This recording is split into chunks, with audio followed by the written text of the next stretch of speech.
today's Faith Rocket sermon that I've adapted from Riding the Waves by Christine Robinson. The theme of this sermon is resilience and the skills needed to be resilient. We will all need personal resilience in the coming days. These skills also apply to our largest St. Louis community, which has proven over time to be resilient too. So let's begin. 10 adults face a layoff, a messy divorce, a big mistake, serious health problems, etc. You know, all the stuff that launches any of us into unwelcome, uncomfortable, inevitable change. 3 of those adults sail through, seemingly without much distress, and quickly remake their lives. 5 endure a period of misery and difficulty, find their balance and energy on some new life path, learn, grow, and recover with new insights. 1 takes longer and needs more help, but also finally emerges from the times of trial. 1 never fully recovers. 10 congregations confront a problem, a change in ministers, building demands, budget deficits, a loss of members over differences of opinion, employee issues, a predator among the people, a leaking roof, or perhaps just a dreary season of deaths. Some members organize with gusto to do what needs to be done. Excuse me. Some become mired in controversy and blame, gossip and meanness, and don't really ever solve the problem. Some lose heart and never fully recover. The differences between these 10 people or 10 congregations probably doesn't have much to do with the degree of disruption from the change, or how devastating the mistake, how serious the illness, how big the deficit, or how difficult the loss. The difference between those who thrive after difficult, unwelcome changes, the quality called resilience, and those who continue to struggle has much more to do with the individual or group maturity level in their skill set.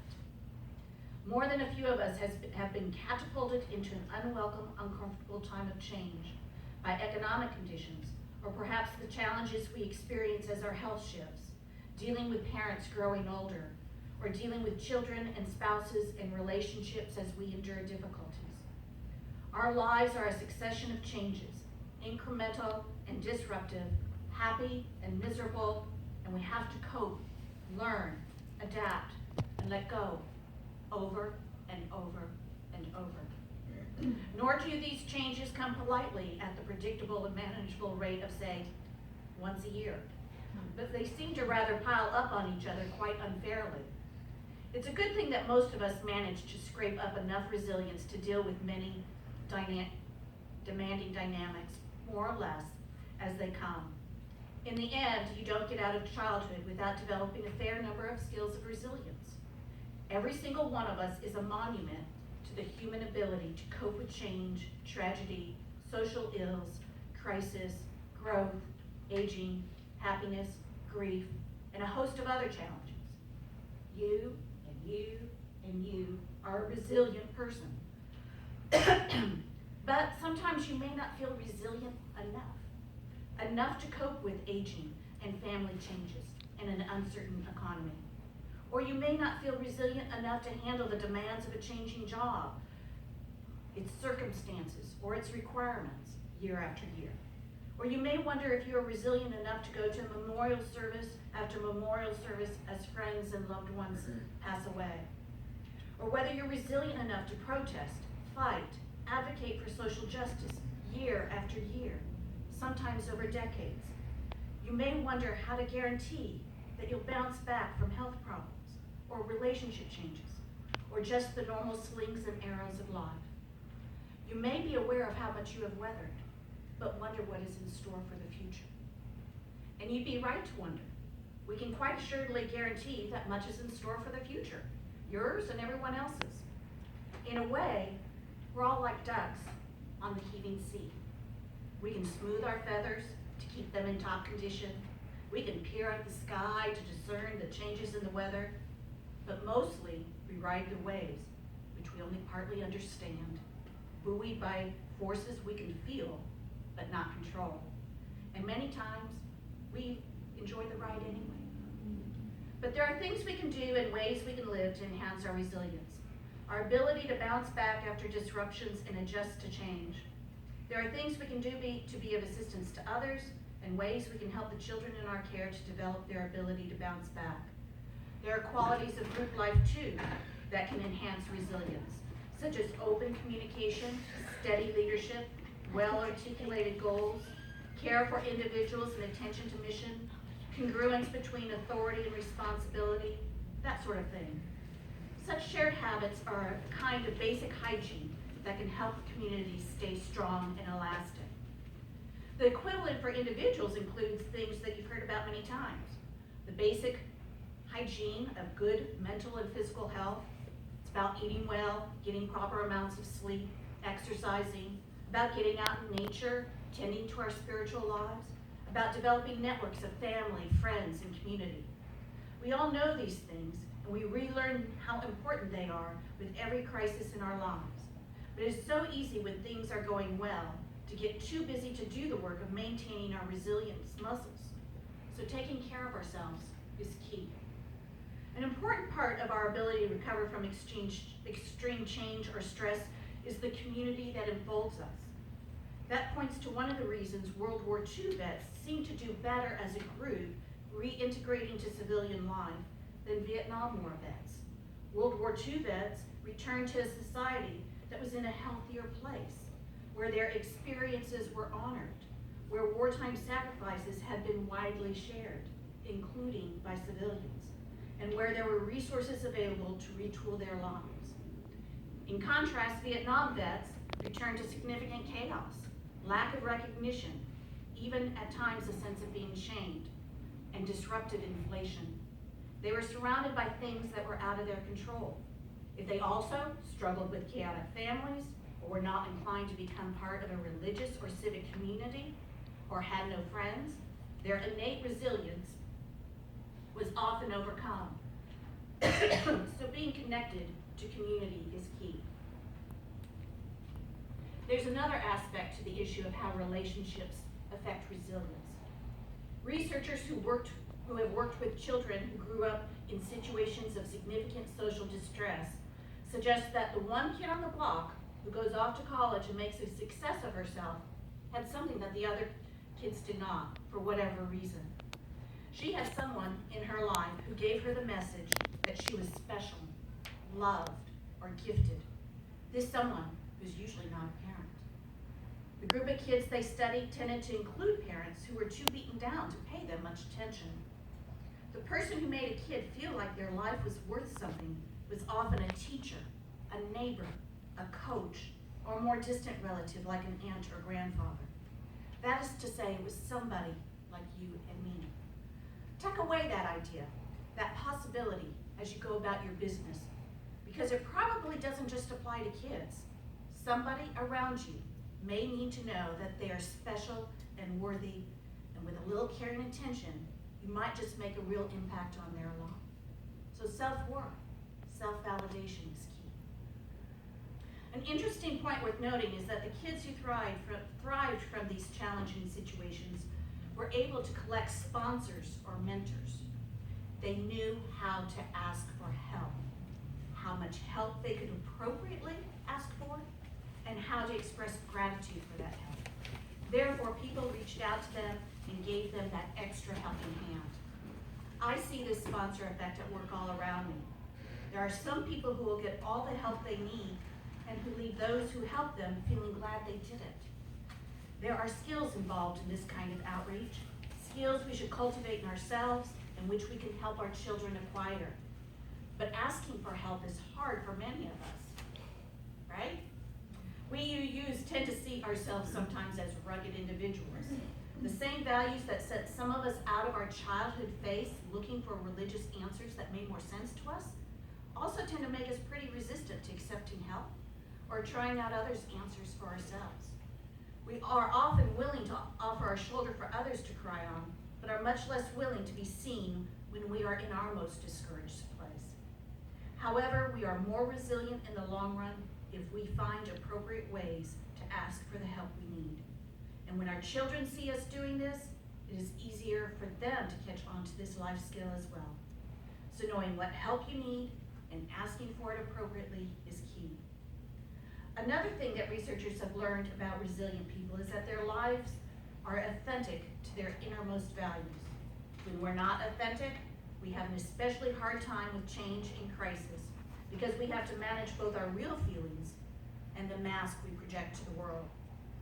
Institutions true to their core mission are much more resilient than those that have drifted away from their purpose.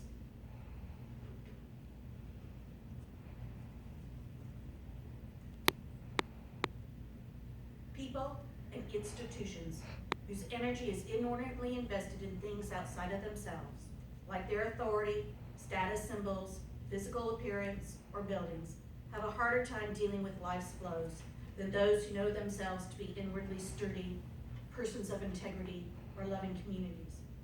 Those qualities are much less subject to the erosions of life. The ability to think for oneself, to reflect independently, to go against the crowd when necessary, is often part of resilience. The duck who thinks he's a swan has a much more difficult time balancing in the waves than a duck who knows he's a duck. J. Nardini survived a Japanese concentration camp and went on to become a psychiatrist. He remembers observing that a significant part of the ability to survive the terrible conditions prisoners of war faced was the ability to separate themselves from their surroundings, to hold on to a belief that they were better than their circumstances suggested. They can treat us like animals, but that doesn't make us animals, someone told him. Those who can hold that kind of thought do better in adversity than those whose sense of self melts into the background more easily. In the final analysis, individuals and communities that know deeply who they are also know that they remain that, no matter what the circumstances of their lives. So knowing and authenticity are key. Resilient people are willing to learn from their problems, crises, and mistakes, and that learning not only enhances their life skill set, it gives any predicament a positive place in their life story. So the person who can say, I lost my entire inheritance and had to learn a marketable skill, or my partner left me, and I was forced to realize how selfish I have been and why. That's a person who has not only stayed afloat in a storm, but has learned to swim. Our resilience is related to some of our core beliefs about life. For instance, those who believe that good people are rewarded with riches are in for an especially hard time when things don't go well for them economically. Not only do they have to pinch pennies, they also have to ask themselves what they did wrong to deserve this downturn. It doubles the pain, and sorting out one's theology as well as one's finances can take a long time. It's much better in good times and in bad to cultivate our core values, a sense of gratitude for what we have, and confidence in our ability to manage whatever comes. Another belief that helps us survive adversity is the willingness to be flexible in the midst of change. The Tao Te Ching reminds us to go with the flow and stay pliable. What is rigid is often dead. I often see this as the ability among stress and change to simply to do what's next, to take the next step in front of you. Finally, resilience is related to having a purpose beyond oneself and a large enough view of life to see one's situation fitting into a larger scheme. Cultivating those two items are the tasks of one's spiritual life. And we UUs have a variety of ways of doing that. Thank goodness. You might think about the spiritual life as rooted in being a child of God or the universe, or as springing from being a part of the human race, each member with inherent worth and dignity. You might think of your great purpose as growing in love and service, or raising a child, or adding to the store of human knowledge, or simply, when tragedy hits, to ask, how will I, or the world, perceive this tragedy in 10, 20, 30 or more years from now? Seeing the big picture is key. However you conceive of your life's purpose, and intentional living is important to your resilience. Worship, meditation, prayer, and reflection are practices that help us honor our strivings while recognizing that our ultimate values are not at risk. This may be, above all, what helps us best recover from the large outrages and little blows to our hopes and intentions that seem to come with life. Striving equals hope. Hope is key. You were born to live. You came out of this world and into this world to enjoy creation and to contribute to it. If you were raised in a Unitarian Universalist home, perhaps you were dedicated to a life of love and service for and among your fellow human beings. If you weren't, perhaps you'd like to adopt that dedication anyway, as one set of watchwords for life on the heaving sea. You may ask the goddess for serenity to accept the things you cannot change. You may look to the example of Jesus for the courage to change the things you can. You may simply rely on accumulated human wisdom for the cues that you need to discern the difference. But attention to that spiritual part of your life and its meaning is vital to your resilience. Even if you feel presently battered by some storm, you have ridden the waves of life successfully, resiliently. With a little help from our friends, our faith, and our basic habits of self-care, with the discipline to live out our values, ask for help when we need it, and tend to our communities and relationships, we mostly manage to be resilient enough to ride even the biggest waves of change that are part of every life. If we are wise and lucky, over time, we'll also notice the glory of the storm and enjoy the thrill of the ride, and know ourselves to be safe in the boundless and beauteous. I invite you now to rise and embody your spirit in singing